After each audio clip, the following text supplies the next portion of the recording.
درانه کتونکو السلام علیکم. زه محمد سلمان همدرد د حق غږ پښتو چینل خبري لنډیز کې ستاسو کوربه اوس تاسو پام را اړوم د مهمو خبرونو لنډیز ته.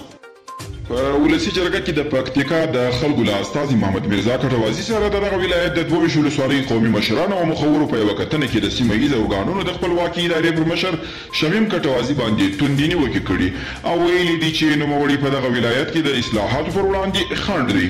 د امریکا د بهرنیو چارو وزیر انتوني بلینکن وایي لا هم ډاډه نه دي چې ایران دې په اټومي موافقه کې خپلو ژمنو ته راوګرځي.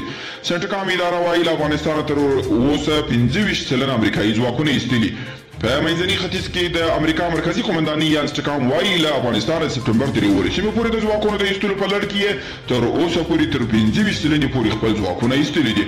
طالبانو د افغانستان له ګاونډي هیوادونو غوښتي چې د افغانستان د بهرنیو پوځیانو تر وتلو وروسته د امریکا ته په سیمه کې د پاتې کېدو فرصت نه ورکوي او د هیواد سترې محکمې د پښتني تجارتي بانک مخکنی رئیس حیات الله دیاني او درې نور چارواکي د $9 لک اختلاس په قضیه کې په 15 کاله او 1 میاشت بند محکوم کړل.